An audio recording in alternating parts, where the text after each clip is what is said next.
नमस्कार दोस्तों, बहुत बहुत स्वागत है आपका अपने channel incredible study with RP में। आज की वीडियो में हम लोग देखने वाले हैं मौर्य एम्पायर का सेकंड पार्ट। सॉरी, मौर्य नहीं, गुप्ता एम्पायर का सेकंड पार्ट, क्योंकि इसके पहले हम लोगों ने गुप्ता एम्पायर का पार्ट 1 देखा था और पार्ट 1 में जो चीज़ें रह गई थी हम लोग पार्ट सेकंड में देखेंगे। और इसके बाद गुप्ता एम्पायर का एक और वीडियो आएगा पार्ट 3, तो उससे आपके पूरा गुप्त साम्राज्य आपका पूरा कंप्लीट हो जाएगा। चलिए स्टार्ट करते हैं बिना समय बर्बाद किए हुए। तो कुमारगुप्त दामोदरपुर ताम्रपत्र भूमि विक्रय उल्लेख, यहाँ पे मैंने शॉर्ट में लिखा हुआ है। इसका मतलब ये है कि जो कुमारगुप्त का दामोदरपुत्र ताम्रपत्र अभिलेख है दोस्तों, वहाँ से हमें भूमि बिक्री के उल्लेख की जानकारी मिलती है। दरअसल उस समय क्या था कि जो भूमि बिक्री से संबंधित अधिकारी होते थे, उनकी जो क्रियाविधि होती थी, यानी जो भी एक्टिविटीज़ वो करते थे, जिस तरीके से लैंड की मतलब सेल किया जाता था या लैंड की बिक्री की जाती थी, तो उसी का वर्णन हमें कुमारगुप्त के दामोदरपुत्र ताम्रपत्र अभिलेख में जानकारी मिलती है। ठीक है, अगला पॉइंट है आपका दोस्तों, भू राजस्व लैंड रेवेन्यू 1/4 से 1/6 था। बलात् श्रम को विष्टि कहा जाता था। भू राजस्व यानी लैंड रेवेन्यू का मतलब 1/4 से लेकर 1/6 तक था। इसका मतलब ये है कि उस टाइम जो है 1/4 का मतलब ये हुआ कि जैसे मान लीजिए आप 1 किलो अगर कोई अनाज पैदा होता है तो 1 किलो का 1/4 यानी 250 ग्राम जो है गवर्नमेंट को देना पड़ेगा। ठीक है, तो 1/4 टू 1/6 था उस समय का लैंड रेवेन्यू। ठीक है, इसके बाद जो है बलात् श्रम का मतलब हुआ फोर्स लेबर। और फोर्स लेबर को क्या बोला जाता था? विष्टि बोला जाता था। ये एक बार एग्जाम में पूछा भी गया है। ठीक है, चलिए आगे देखते हैं। भूमि के प्रकार, अच्छा, भूमि के कौन कौन से प्रकार थे? क्षेत्र, कृषि योग्य, वास्तु, वास करने योग्य, चरागाह, चारा योग्य, सिल, नॉट प्लाउजेबल, अपृहत, जंगली भूमि। तो यानी कुल मिला के अगर भूमि के प्रकार देखे जाएं दोस्तों, तो जमीन जो है उसके 5 प्रकार होते थे। पहला जो होता था क्षेत्र बोला जाता था। क्षेत्र का मतलब कृषि योग्य का मतलब ऐसी जगह जहाँ पर आप एग्रीकल्चर आसानी से आप कर सकते हो, किसानी आप कर सकते हो, यानी वो ज़मीन बहुत ज़्यादा फर्टाइल है। ठीक है, इसके बाद दोस्तों है वास्तु का मतलब है वास करने योग्य, यानी ऐसी ज़मीन जहाँ पर आप रह सकते हो या आप अपना प्लॉट बना सकते हो, आज के संदर्भ में बोला जाए तो उस ऐसी ज़मीन को उस समय में वास्तु कहा जाता था। तीसरी ज़मीन थी दोस्तों चरागाह का मतलब जो पॉस्चर लैंड थी, जिसमें इजीली जो है जानवरों को चराया जा सकता था, तो वो पास्चर लैंड के अंतर्गत आती थी। यानी तीसरी भूमि जो थी आपकी चरागाह या चारा के योग्य जो होती थी जानवरों के लिए, तो उसको इसमें रखते थे। अगला है सिल नॉट प्लाउजेबल का मतलब यहाँ पे ये है कि सिल एक ऐसी भूमि थी जिसमें आप जुताई नहीं कर सकते थे। यानी एक तरह से आप कह सकते हो कि बंजर भूमि थी या उस पर जुताई संभव नहीं थी। ठीक है, और या कह सकते हो कि वहाँ पे किसी तरह की एग्रीकल्चर एक्टिविटीज़ कर पाना पॉसिबल नहीं था। नेक्स्ट है आपका अग्रहत का मतलब है जंगली भूमि का मतलब एक तरह से कह सकते हो कि जो ज़मीन जंगल में होती थी और जिसमें आप एक तरह से कह सकते हो कि जानवर तो चरा सकते हो, या पूरे आसपास का जो इलाका होता था वहाँ जंगल होता था, तो उस तरह की जो ज़मीन बोली जाती थी तो उसको हम लोग अपृहत बोलते थे। आई थिंक ये चीज़ आपको क्लियर हो गई होगी। इसके बाद दोस्तों सिंचाई हेतु रहट या घंटी यंत्र का प्रयोग करता था। श्रेणी प्रधान को ज्येष्ठक कहा जाता था। सिंचाई हेतु यानी इरिगेशन के लिए रहट या घंटी यंत्र का प्रयोग करते थे। घंटी यंत्र का मतलब एक तरह से ये है कि एक बेल होती थी और वो जो है रिंग करती थी। ठीक है, और रहट उस समय के एक सिंचाई की पद्धति थी जिसका प्रयोग उस समय इरिगेशन के लिए किया जाता था, यानी सिंचाई के लिए किया जाता था। ठीक है, इसके बाद दोस्तों देखते हैं श्रेणी का प्रधान जो होता था उसको ज्येष्ठक कहा जाता था। श्रेणी प्रधान जो होता था ज्येष्ठक बोला जाता था। ठीक, इसके बाद अगला देखिए, सर्वाधिक महत्वपूर्ण व्यापारिक केंद्र उज्जैन। उस समय जो है सबसे ज़्यादा महत्वपूर्ण व्यापारिक केंद्र ट्रांसपोर्टेशन के लिए अगर सबसे ज़्यादा कोई अच्छी जगह थी, सबसे बेस्ट जगह थी, तो वो उज्जैन थी। और वहीं से सबसे ज़्यादा आपके ट्रांसपोर्टेशन का काम होता था। ठीक है, इसके बाद प्रसिद्ध मंदिर हम देख लेते हैं। इसमें हम कई तरह के मंदिर देखेंगे।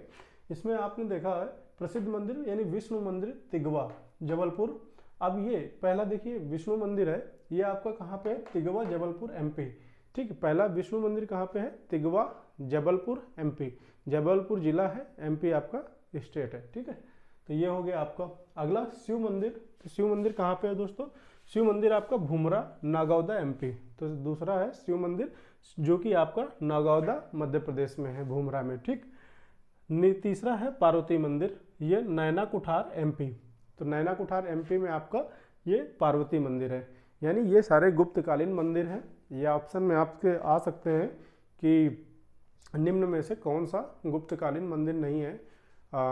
विच of the following is not गुप्तकालीन temple. Then you have to memorize all these temples name, then you will be able to categorize which is Guptakaलीन temple and which is not Guptakaलीन temple. Okay, चलिए next है दोस्तों दशावतार मंदिर। दशावतार मंदिर जो है ये Deogarh Lalitpur UP में है। ये कई बार एग्जाम्स में पूछा जाता है कि दशावतार मंदिर, पहली चीज़ तो आपको ये याद रखना है कि जो दशावतार टेम्पल है ये आपका गुप्ता एम्पायर का टेम्पल है। ठीक है, और ये है कहाँ, प्रेजेंट डे अगर इसकी लोकेशन ध्यान दी जाए तो स्टेट आपका यूपी हो गया और डिस्ट्रिक्ट आपका हो जाएगा ललितपुर। ठीक है, तो ये चीज़ आप याद रखिएगा। शिव मंदिर, अच्छा एक चीज़ यहाँ पे देखिएगा, एक शिव मंदिर आपका ये भी है, शिव मंदिर भूमरा, और ये शिव मंदिर खो, ये भी नागौदा मध्य प्रदेश में है। दो जगहें हैं, एक भूमरा जगह है, एक खो जगह है, जहाँ पर दोनों जगहों पे जो है शिव मंदिर जो है आपको देखने को मिलता है। और ये याद रखिएगा कि दो शिव मंदिर आपको भीतरगांव में, भीतरगांव सॉरी कह रहा हूँ, दो मंदिर जो है आपको गुप्ता एम्पायर में देखने को मिलते हैं। ठीक है, ये आपको पार्ट यहाँ लिख देता हूँ, पार्ट आपका सेकंड है। ठीक, इसके बाद दोस्तों देखते हैं लक्ष्मण मंदिर, ये भीतरगांव। ये लक्ष्मण मंदिर भीतरगांव का मतलब ये है कि ये गुप्ता कालीन टेम्पल ये भी है, और इसके जो है सबसे ज़्यादा ये कह सकते हो कि ये ईंटों से बना हुआ मंदिर है। और इसकी जो लोकेशन है ये भीतरगांव कानपुर नगर डिस्ट्रिक्ट पड़ता है, और कानपुर नगर यूपी में ही आता है। तो ये भीतरगांव आपका वहीं पर पड़ता है, और ये ईंटों से पूरी तरह से बना हुआ मंदिर है। और यहाँ पे आप ये भी देख पा रहे होंगे जो दशावतार टेम्पल है ये भी आपका ईंटों से ही बना हुआ है। ठीक, इसके बाद बात करते हैं सर्वाधिक स्वर्ण मुद्राएं। अच्छा, यहाँ पर आप ये पॉइंट देखेंगे कि सर्वाधिक स्वर्ण मुद्राएं को दिनार कहा जाता था, और चांदी के सिक्के को स्थानीय लेन देन हेतु प्रयोग किया जाता था। कायस्थों का वर्णन सर्वप्रथम याज्ञवल्क्य की स्मृति में किया गया है। तो गुप्त काल में आप एक चीज़ ये भी देखते हो कि सबसे ज़्यादा यानी मैक्सिमम गोल्ड कॉइन्स इशू करने का भी आप देखते हो कि सबसे ज़्यादा गोल्ड कॉइन्स इशू की गई थी। और इनको बोला क्या जाता था, तो इनको दोस्तों दिनार बोला जाता था।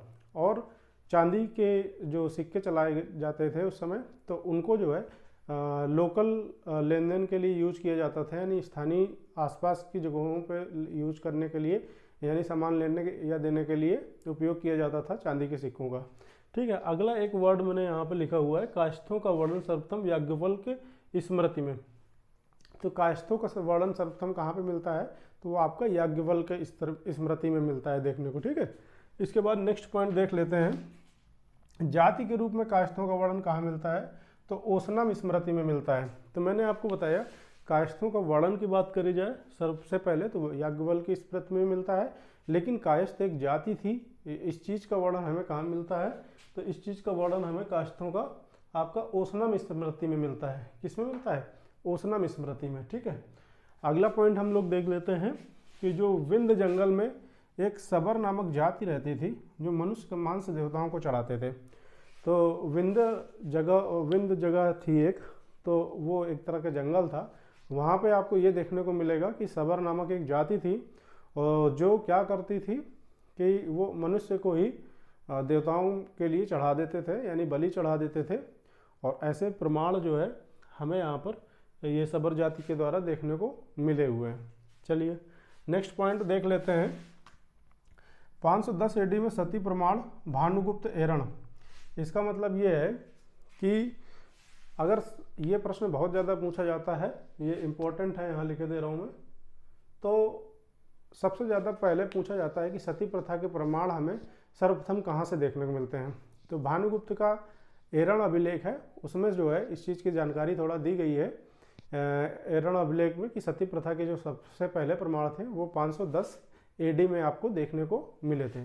ठीक है, ये पॉइंट आपका क्लियर हो गया। इसके बाद नेक्स्ट पॉइंट आपका ये है कि गणिका जो थी वैश्यावृत्ति वाली महिलाओं, वृद्ध वैश्य को कुटनी बोला जाता था।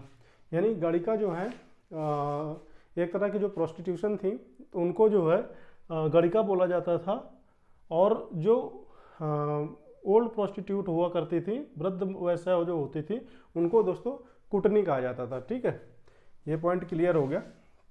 वैष्णव धर्म राजधर्म था। गुप्त काल में दोस्तों वैष्णव धर्म को बहुत ज़्यादा मान्यता थी। वैष्णव धर्म को मैंने बताया था आपको, अलवार कहा जाता था। जो लोग वैष्णव धर्म को मानते थे उनको अलवार कहा जाता था, और जो भगवान शिव के धर्म को मानते थे तो उनको नयनार बोला जाता था। और यहाँ पर हमें ये इस चीज़ को भी देखने को मिलता है कि वैष्णव धर्म एक तरह से यानी भगवान विष्णु की पूजा बहुत ज़्यादा देखने को मिलती थी। आप ऊपर ये भी देख रहे हो कि यहाँ पे विष्णु मंदिर भी मिला हुआ है। ठीक है, शिव मंदिर भी मिले हुए हैं, लेकिन भगवान विष्णु को अधिक मात्रा में गुप्त सम्राटों द्वारा मान्यता दी गई थी। इस कारण से इसको जो है आप वैष्णव धर्म को राजधर्म उस समय बोला गया था। आप इस चीज़ को दिमाग में रखिएगा। नेक्स्ट है दोस्तों, अजंता में 29 निर्मित गुफाओं में मात्र 6 शेष हैं। गुफा 16 व 17 का चित्रशाला, बुद्ध जन्म, गुप्तकालीन महायान सागा। अब इसको मैं थोड़ा आपको एक्सप्लेन कर देता हूँ कि अजंता में टोटल 29 जो उस समय पे गुफाएं बनी थी, 29 गुफाओं में से 6 गुफा ही वर्तमान में यानी करंट टाइम में 6 गुफाएं ही हमको केव्स देखने को मिलती हैं। उनमें से आप देखते हो कि जो 29 गुफाओं में से गुफा संख्या 16 और गुफा संख्या 17 थी, तो उसमें जो है ये पता चलता है कि ये गुप्त काल में बनाई गई थी, यानी गुप्ता पीरियड में इनका कंस्ट्रक्शन किया गया था। ठीक है, इसके बाद देख लेते हैं जो गुफा संख्या आप 17 देखते हो उसमें आप देखते हो कि चित्रशाला। अब इसका चित्रशाला का मतलब है कि जैसे भगवान बुद्ध के जन्म, उनका मृत्यु और उनका गृह त्याग और उनका जो है जिस तरह से उन्होंने ज्ञान प्राप्त किया और उनकी मृत्यु जहाँ पावापुरी में हुई थी। ठीक, तो उन सब चीज़ों को यहाँ पर विधिवत इसमें चित्र के माध्यम से, पिक्चर्स के माध्यम से दिखाया गया है। ठीक, और इसके बाद जो गुफा संख्या ये गुफा 16 और 17 है, एक चीज़ ध्यान दीजिएगा कि ये महायान सेक्ट से रिलेटेड है, यानी महायान शाखा से संबंधित है। ठीक, तो कौन सी गुफा संख्या 16 और 17 जो है महायान सेक्ट से, महायान शाखा से संबंधित है। ठीक है, इसके बाद बात करते हैं बाघ गुफा, धार MP में विंध्य पर्वत काटकर बनाई गई। अच्छा, इस चीज़ को ध्यान दीजिएगा कि जो बाघ गुफा है वो धार एक जिला है MP में, वहाँ से जो है बाघ गुफा मिली है और ये विंध्य पर्वत को काटकर बनाई गई थी। ठीक है, ये चीज़ समझ गए होंगे। एक चीज़ और देख लेते हैं, पंचतंत्र जो विष्णु शर्मा द्वारा रचित है, संसार का दूसरा सबसे प्रचलित ग्रंथ माना जाता है। इसकी भाषा जो है संस्कृत और पहला जो है बाइबल में स्थान है इसका। और चलिए इसको थोड़ा एक्सप्लेन कर लेते हैं कि पंचतंत्र जो है, पंचतंत्र में जो आप पढ़ें, आप कौन पढ़ता है यार पंचतंत्र, तो अगर किसी ने पढ़ा होगा तो आप उसमें देखोगे कि इसमें जो है बहुत ही रोचक कथाएं दी गई हैं और विष्णु शर्मा ने इसको लिखा था। और ये संसार का दूसरा सबसे ज़्यादा अनुवादित ग्रंथ है, सबसे पहले नंबर पे बाइबल आता है। ठीक है, और इसमें आपको बहुत सारी इंटरेस्टिंग कहानियाँ देखने को मिलेंगी और आप समझ सकते हो कि इसकी जो भाषा थी, यानी ये जो पंचतंत्र विष्णु शर्मा ने लिखा था तो उसको जो है किसमें लिखा, किस भाषा में लिखा गया था, तो वो संस्कृत भाषा में लिखा गया था। ठीक है, अगला है ये जो पंचतंत्र के दोस्तों 5 मेन पार्ट बताए गए हैं। मित्र भेद, मित्र लाभ, संधि विग्रह, लब्ध प्रणाश, अपरीक्षा कारित्व। तो पंचतंत्र के कितने पार्ट हैं, तो 5 पार्ट हैं। एक कौन कौन सा है, मित्र लाभ, और दूसरा आपका मित्र भेद, संधि विग्रह, लब्ध प्रणाश और अपरीक्षा कारित्व। तो ये आपको जो है 5 देखने को मिलते हैं पंचतंत्र के पार्ट। ठीक है, तो इसमें आपने सब चीज़ें देख ली। आई होप सारे पॉइंट्स आपको क्लियर हो गए होंगे। 1 बाय 1 मैंने आपको एक्सप्लेन कर दिया है, जो इम्पोर्टेंट था मैंने बता दिया है। जैसे भानुगुप्त का एरण अभिलेख है 510 AD में इसके जो 510 AD में जो भानुगुप्त का एरण अभिलेख था उससे सबसे पहले सती होने के प्रमाण मिलते हैं। और इनमें जैसे लक्ष्मण मंदिर भीतर गांव में है, ठीक, भीतर गांव कानपुर नगर में है। दशावतार मंदिर ललितपुर में है आपका, ठीक है। और रहट एक तरह से सिंचाई की पद्धति थी और घंटी यंत्र का प्रयोग किया जाता था सिंचाई के लिए। और ज़मीन जो होती थी 5 तरह की ज़मीन होती थी, जिसमें से ये प्रकार हमने देखे कि जो क्षेत्र होता था वो कृषि योग्य होती थी। दूसरा जो वास्तु देखा वास करने योग्य होती थी। चरागाह जो है चारा के योग्य होती थी। सिल जो है प्लाउजेबल नहीं थी, यानी इसको जुताई नहीं की जा सकती थी। और लास्ट हमने देखा था कि अपग्रहात जो है जंगली भूमि हुआ करती थी। और ये प्रमुख मंदिर देखें जो इनको आप याद रखिएगा। महत्वपूर्ण अगर व्यापारिक केंद्र देखा जाए तो उज्जैन था, प्रसिद्ध मंदिर विष्णु मंदिर था तिगवा जबलपुर MP में, शिव मंदिर भूमरा नगौदा MP में, पार्वती मंदिर नैना कुठार, ठीक है। दशावतार मैंने बता ही दिया, शिव मंदिर खो नगौदा MP, लक्ष्मण मंदिर भी बता दिया। सर्वाधिक स्वर्ण मुद्राएं दिनार का कहा जाता था। चांदी के सिक्के को स्थानीय लेन देन के लिए यूज किया जाता था। कायस्थों का वर्णन सर्वप्रथम याज्ञवल्क्य की स्मृति में मिलता है। और जाति के रूप में कायस्थों का वर्णन आपका ओसनम स्मृति में मिलता है। विंध्य जंगल में एक सबर नामक जाति होती थी जो इंसानों की बलि चढ़ा दिया करती थी देवताओं को। ये पॉइंट मैंने आपको बता दिया। गणिका जो वैश्यवती वाली महिलाएं होती थी, वृद्ध वैश्य कुटनी बोला जाता था। वैष्णव धर्म आपका राजधर्म था। अजंता में टोटल जो है 29 निर्मित गुफाओं में मात्र 6 शेष है, बाकी सब रफा दफा हो चुकी हैं। गुफा 16 व 17 का जो चित्र है उसमें आपको भगवान बुद्ध से संबंधित चीज़ें को देखने को मिलता है। और ये 16 और 17 महायान शाखा से थी। महायान शाखा, हीनयान शाखा, महायान शाखा जैन धर्म में आपने पढ़ा होगा। जैन धर्म नहीं, बौद्ध धर्म में। बौद्ध धर्म में 2 शाखाएं थी, हीनयान और दूसरी महायान, ठीक है। तो महायान शाखा से संबंधित ये गुफा संख्या 16 और 17 है, ठीक। इस तरह से हमने देख लिया पंचतंत्र के रचनाकार कौन है, तो विष्णु शर्मा है। तो इस वीडियो में फिलहाल इतना ही। अगर आपको मेरा प्रयास अच्छा लग रहा हो और सारी पूरी हिस्ट्री आपको अच्छे से सीखनी हो तो आप इस चैनल से जुड़े रहिए। धीरे धीरे करके हम लोग पूरी हिस्ट्री अच्छे से देख लेंगे। फिर इसके बाद ज्योग्राफी, पॉलिटी और अदर सब्जेक्ट पर भी वर्क करेंगे। इस वीडियो में फिलहाल इतना ही। Thank you very much.